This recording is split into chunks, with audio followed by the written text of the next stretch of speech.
Good morning. I'm George Nemenich, principal of Redwood High School. On behalf of Redwood High School, Minnesota State College Southeast, Hiawatha Valley family, Beyond the Yellow Ribbon, and American Legion Post 54, welcome to our school and to today's Veterans Day commemoration. At this time, please stand with attention and respect as the All Veterans Color Guard presents our nation's colors, and the Civil Air Patrol presents our military flags, followed by the national anthem sung by Red Wing High School's ovation singers, directed to Mr. Scott Carroll. Please direct your attention to the flags here on stage.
Please be seated.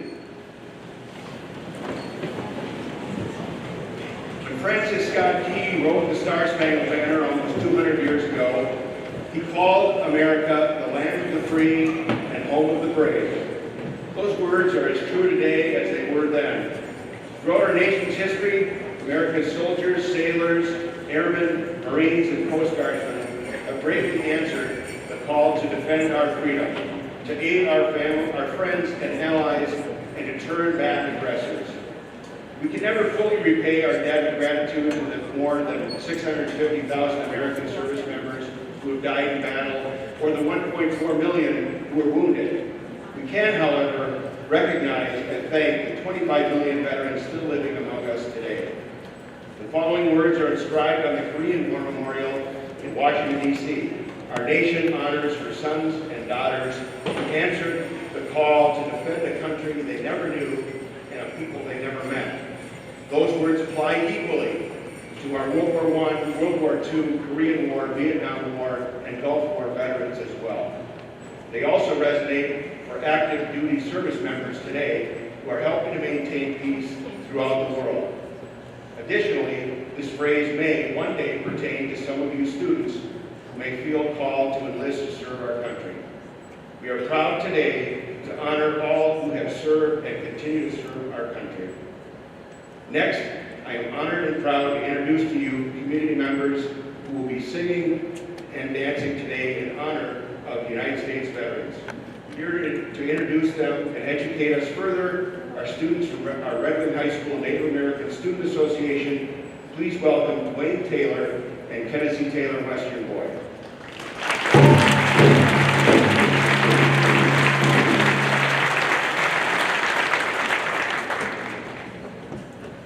Good morning, Mitaki, Kennedy Makiaki. Hello, my friends and relatives. My name is Kennedy. I am the president of the Native American Student Association, or NASA. How Mitakiampi, Dwayne Ibakiampi. Hello, my friends and relatives. My name is Dwayne. I am the vice president of NASA. We are here to respect and honor all veterans that have served in all branches of the U.S. Armed Forces that protect and defend our rights and freedoms. A major focus of Dakota culture is to honor and respect our veterans. In all ceremonies, speeches, and prayers, tribute is paid to those who have sacrificed in our nations. The people of our communities value and admire their wisdom, leadership, and service. American Indian communities remember their veterans' sacrifice in the traditional songs like the flag song and the veterans song. These songs demonstrate thousands of years of traditions and culture for our Akichitas, our warriors. In these songs, you'll hear words like Ohidika, brave, Akisha, or Woru, Natang, to charge, Kiksuya, to remember. Our Prairie Island Drum and NASA dancers are here today to honor and celebrate veterans traditionally in our Dakota ways. Please stand and move your hands while we sing in honor of our veterans.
Thank you to members of our Native American Student Association, Prairie Island community, and to all who danced and sang with such passion today.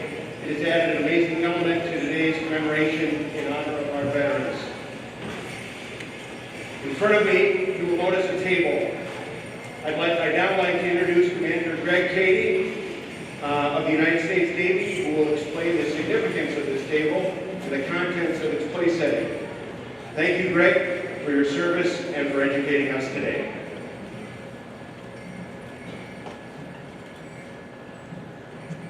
As you entered the gym this morning, you have noticed a small table. It is set for one. This table is our way of symbolizing the fact that members of our profession of arms are missing from our midst. They are commonly called prisoners of war or missing in action. We call them brothers. They are unable to be with us this morning, and so we remember them. This table is small, symbolizing the frailty of one prisoner alone against their oppressors. Remember, the tablecloth is white, symbolizing the purity of their intentions to respond to their country's call to arms.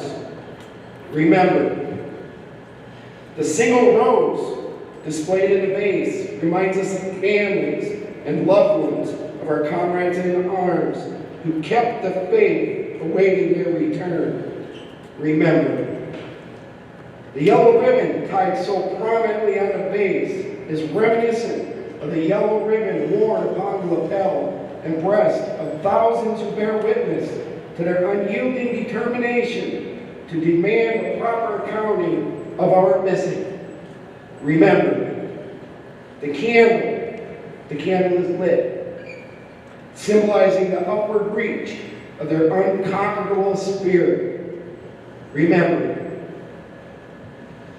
a slice of lemon is on the bread plate to remind us of their bitter fate. Remember, there is salt upon the bread plate, symbolic of the family's tears as they await. Remember, the glass is inverted. They cannot toast with us today. Remember, the chair is empty. They are not here. Remember, all of you have served with them and called them comrades, who depended upon their might and aid and relied upon them, for surely they have not forsaken you. Remember until the day they come home. Remember. Thank you.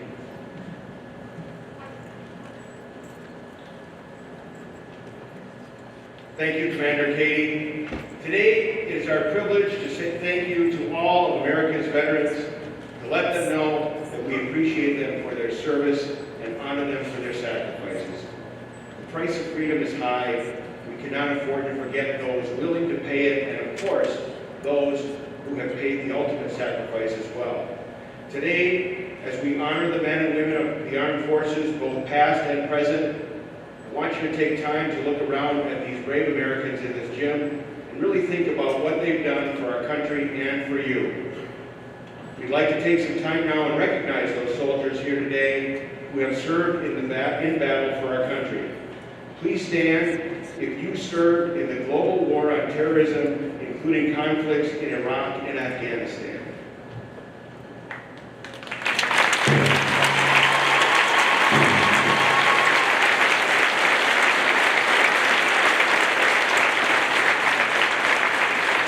Please stand if you served in the Persian Gulf War.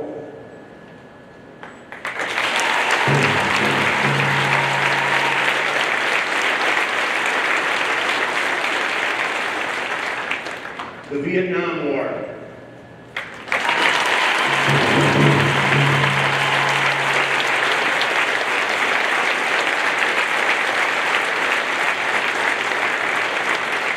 The Cold War.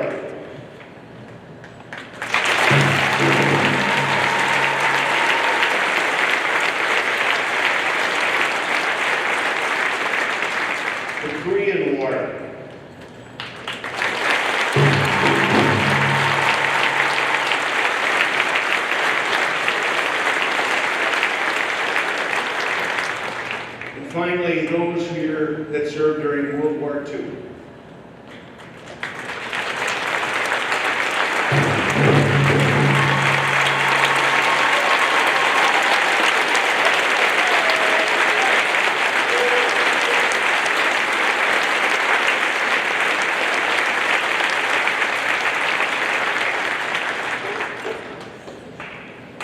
We thank you all for your service and for being here today.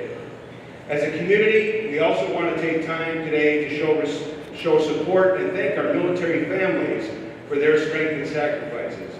I ask at this time that any guests or students who are military spouses or children stand and be recognized.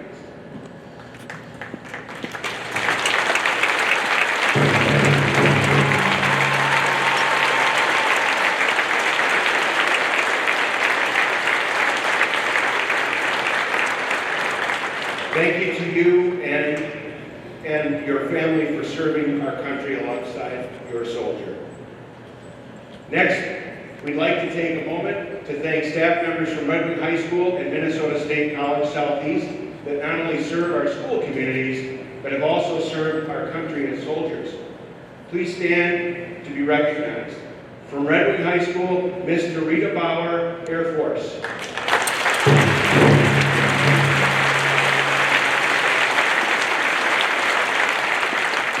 Mr. Mark Bloom, Minnesota Army National Guard.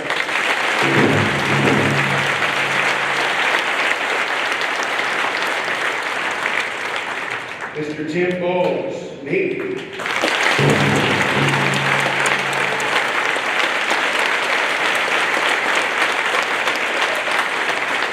Ms. Ashley Hubert, U.S. Army Reserves.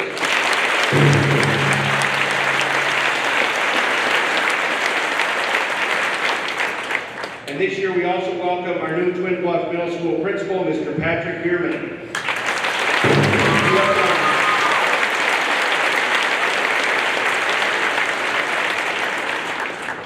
And for Minnesota State College Southeast, Mr. Greg Cady, Navy.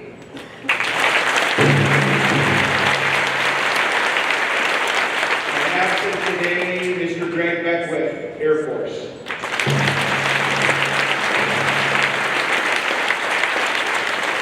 Thank you all for your service. We appreciate you. Students and staff sitting before us are veterans. These men and women were ordinary people until they heard the call of duty and answered it. They left their families, their homes, and their lives, not for recognition or fame or even the honor we bestow upon them today. They served to protect our country.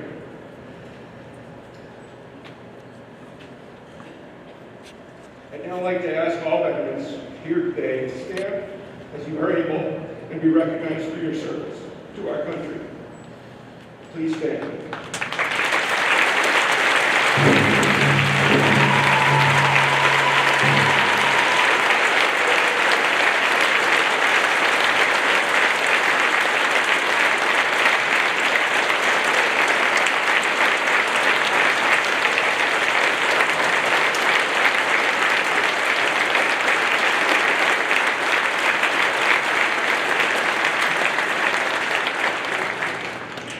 Thank you. You may be seated. The Armed Forces Salute, played by the Redwood High School Band under the direction of Mr. John Vina, will honor each branch of the armed services with its own service song.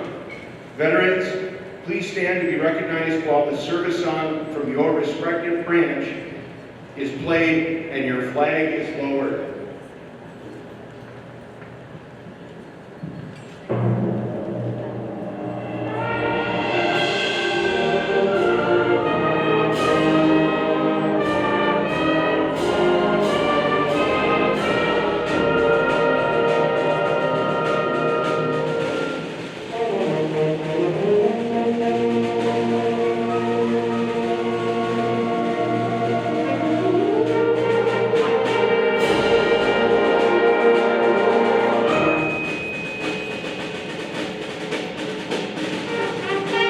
United States Army.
United States Marines.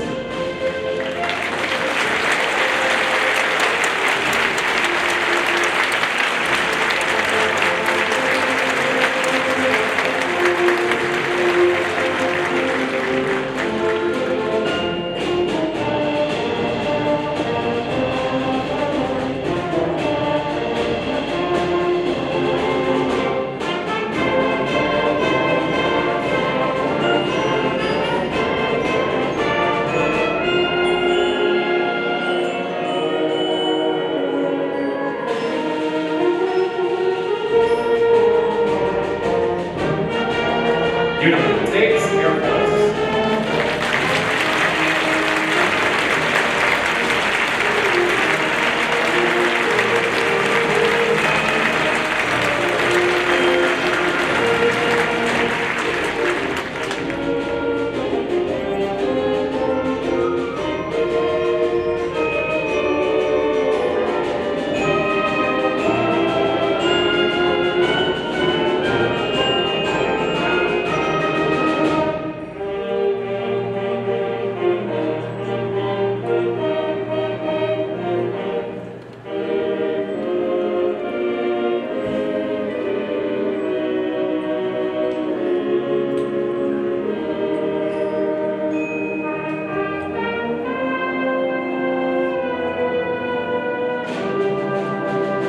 United States Navy.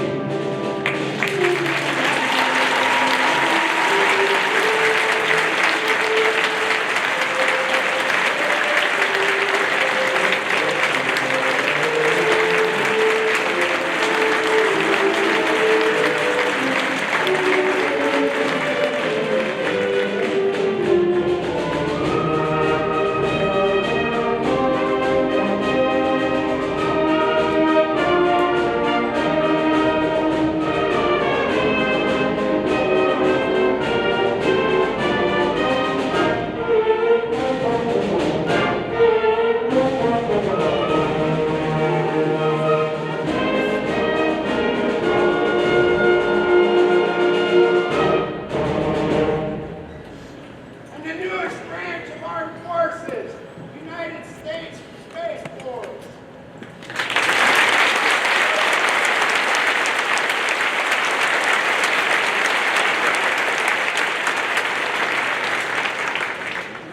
That's right, it is. Oh.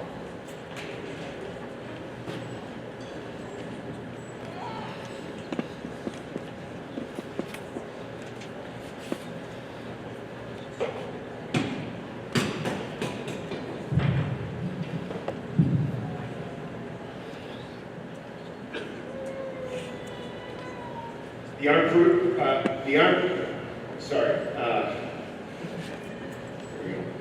Thank you, Mr. Pena, and all band members, and I would also like to thank our choir Ovation students as well. We are thankful for the time and passion of all of our musicians, and we thank them for all that they did for today's program. It really adds to our experience today.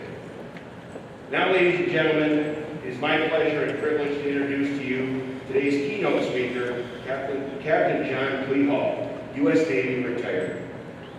Captain John Clehall is originally from Austin, Minnesota.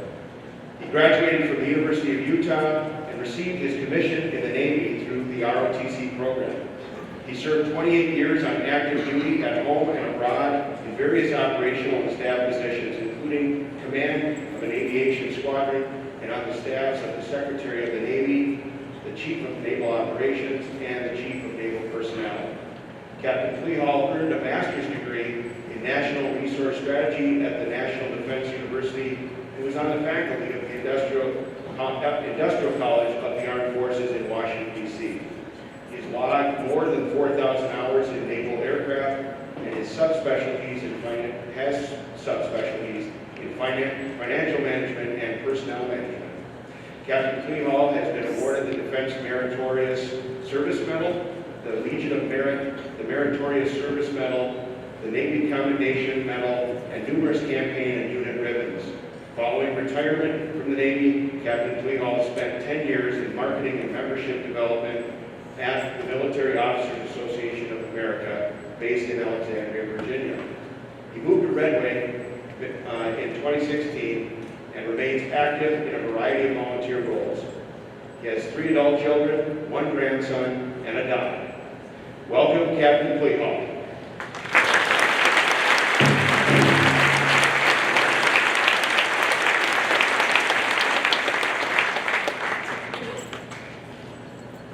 Thank you, Mr. Nemenich, for the kind introduction and for giving me the opportunity and the privilege to wear a uniform again today. I'm told that my brother spoke at this event in 2001. Does anybody remember what he said? You got one? Good, then I can use his remarks again. Dr. Danielson, Mr. Nemenich, fellow veterans, Native Americans, students, faculty members, friends, family, and even just the curious, thank you for being here. There's Sergeant Kelly as well, or I'm sorry, not Sergeant Kelly, Sheriff Kelly. I think this is the first time since I was a teenager that I've been supposed to be the principal and the sheriff at the same time. That wasn't pleasant. But that was another story. I'm here today to talk about Veterans Day. We're here today to celebrate Veterans Day. Originally named Armistice Day, it was created to honor all veterans who served or are still serving during times of peace as well as war.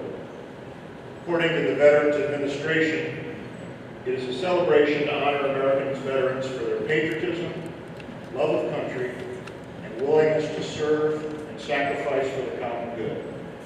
It differs from Memorial Day, which honors those who died in service of the country. Today there are nearly 1.4 million men and women serving in uniform. It's a life most people in the United States are unfamiliar with, as that amounts to only about 1/2 of America's total population. 173,000 of them are currently deployed overseas, or on the seas, or under the seas, and have left families and homes. For them, working remotely means something quite different than having a home office. It's their duty to make sure that war never becomes a home game for the United States. When I was asked to speak, Sergeant Garrett suggested that I tell you how the military shaped my life. I would like to take a slightly different approach and say a few words about what it means to wear one of your country's uniforms, or as it's been called, the cloth of our nation. It's been 50 years since I first put on a uniform as a midshipman at the University of Utah. I thought about wearing a flight suit today, but with all the hype around the recent movie Top Gun Maverick, I worried I might be crushed by fans who are confused with Tom Cruise. So here I am in my dress blues. It's been almost 20 years since I wore this uniform. And although my chest is bursting with pride, that's not why I'm worrying about the buttons popping. At least the shoes still fit. Much has changed over the past 50 years. Then, veterans were those who served in the World Wars of Korea.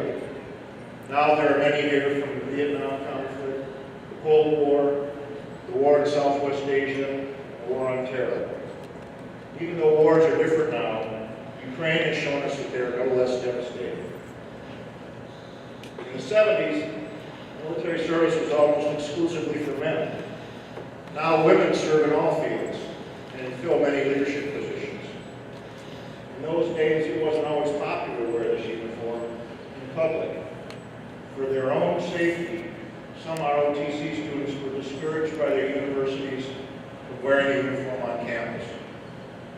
And even during assignments in the Pentagon, there was time when we were told to wear a business suit to work instead of a uniform. Fortunately, those days are gone. They've been replaced by days like today, when veterans are honored for their service.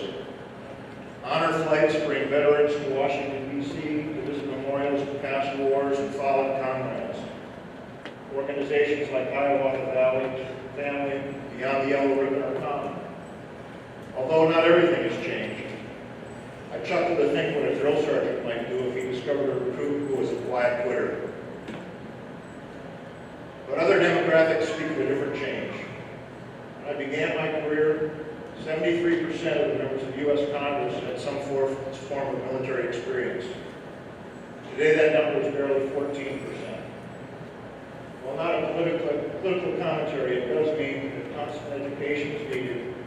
Congress often needs to be reminded about the sacrifices made by uniformed members, past and present, and their families.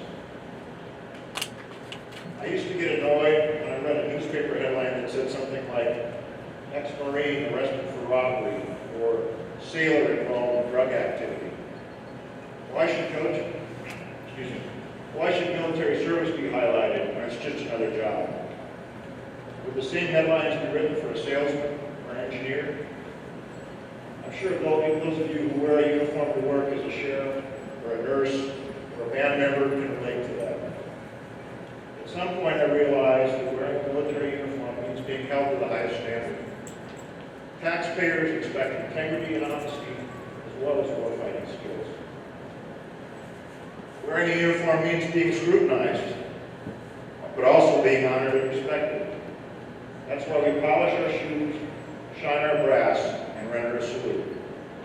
It's also a way of honoring our services history and traditions, and the comrades who went before us. Whether one has served 2 years or 22, I'm guessing that many of the veterans here will someday choose to wear a uniform to the grave. That's how much it means to have served. Most of you have seen bumper stickers saying, support our troops. You may even have one. But what can you really do? One way is to help educate those congressional representatives. Let them hear from you about military matters. But there are other ways, too. Soon after I moved to Red Wing, I attended a holiday event where there were about 80 to 90 people present. The host asked those with military service to raise a hand. 4 of us were there, and we received a standing ovation. I recently learned that Red Wing Shoe Company offers a discount to veterans, not just today on Veterans Day, but every day. That's support for our troops. That's gratitude for the community. I would like to leave you with my gratitude, something I believe I share with the other veterans here. We are grateful for our service, time and service to the nation. Grateful to come home in one piece. So many comrades did not. Grateful for the support from family. And grateful to be members of communities like Red Wing. To my fellow veterans, thank you again for your years of service and sacrifice. I'm honored to stand here with you. To family members, thank you for supporting your loved ones in service, caring for their injuries, seen and unseen, and heading your families and your veterans' extended absences. And to the students here who might be considering military service in your future, may I be the first to thank you for your willingness to serve and sacrifice for the common good. Having been retired almost 20 years, I'm in no position to offer much advice, only good wishes, congratulations, and good luck as we stay in the Navy, fair winds and following seas. You're about to have the ride of your life. Just remember to shine your shoes, polish your brass, and wear the cloth of our nation with pride while you can still fit it. Thank you, Red, and God bless you.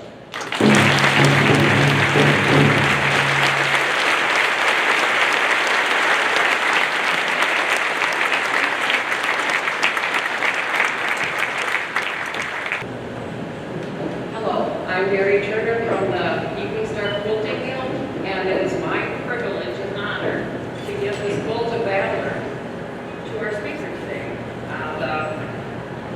The label says, your sacrifice will never be forgotten, and we thank you from the bottom of our hearts. God bless you.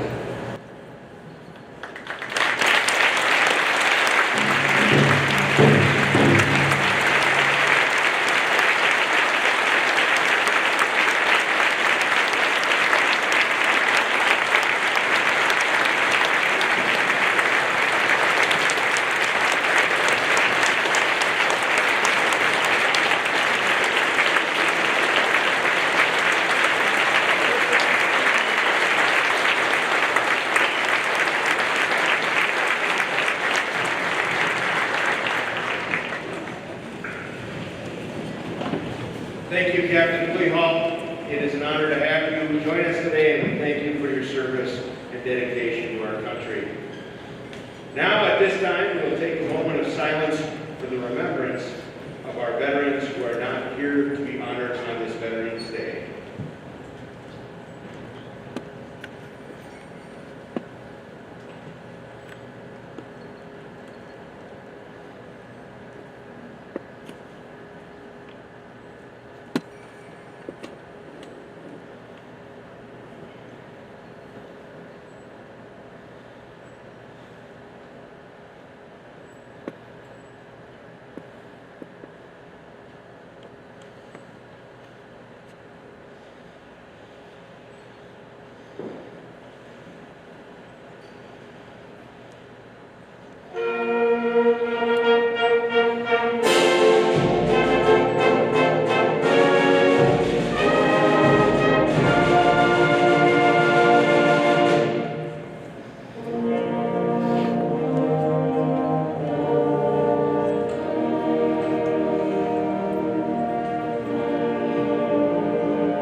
recognizing the veterans and service members of our community. Thank you again to all of the musicians, the dancers, the speakers for participating today. You've added so much to this program. And most importantly, thank you, veterans and service members, for your service to our country. The sacrifices made by those who serve can have far-reaching consequences. That is why we always try to say, thank you for your service to our veterans and service members whenever we get a chance. Minnesota State College Southeast is once again has been named an official military-friendly college for the academic year 22-23. The college has also been named the Hiawatha Valley Beyond the Yellow Ribbon Company. These designations reflect our commitment to serving the needs of our veterans and service members. Students, if you have service in the military in mind, we want you to know that having access to a college education can help you. Earning college credit translates directly into career promotion in the military. You can start earning college credits at Minnesota State College Southeast now as a high school student through our many college and high school programs. And as we've been so excited to announce this year, beginning next fall, your education at Minnesota State College Southeast can be supported by the Red Wing College Promise, thanks to the generosity of the Jones Family Foundation. We hope that many of you will take advantage of the opportunity and enroll at the college starting next fall. We support our military in many ways. In the past year, we were thrilled to welcome a group of 20 National Guard members who were activated and deployed to our campus for emergency certified nursing assistant training. What an honor it was for us to serve them and to serve the needs of our state. Veterans and service members, thank you once again for your service to our country. We are very grateful. And now, veterans and guests, we invite you to stay for refreshments following the retiring of colors. Cake that has been donated by Hanish Bakery and Caribou Coffee will be available behind the curtain here in the gym. We also want to recognize Family Fare and Quick Trip for donations that they have made to make the reception possible. Following tradition, the cake today will once again be cut with a sword by Colonel Richard Johnson, Marine Corps Vietnam combat veteran. Colonel Johnson was commissioned into the Marines in 1955 as an artillery officer.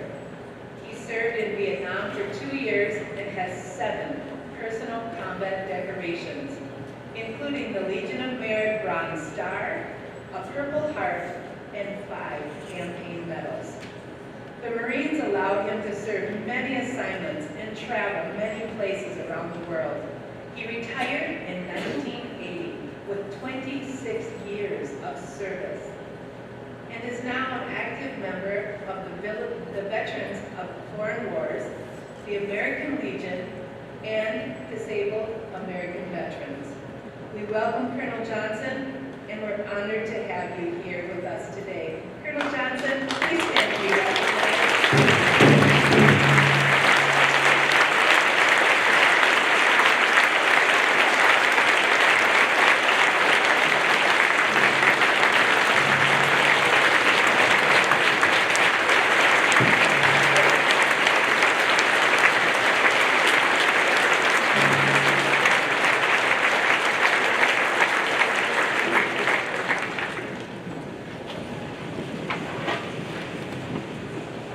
Thanks again, Colonel Johnson.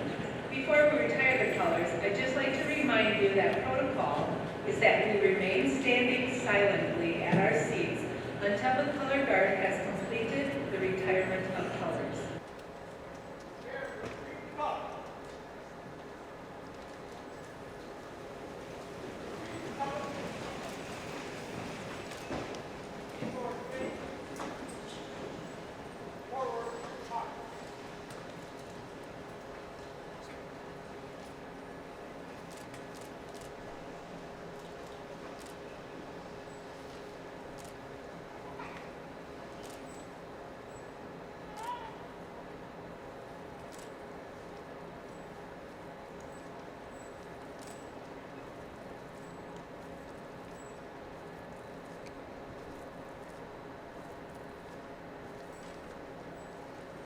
Detail, look. Squad, dismissed.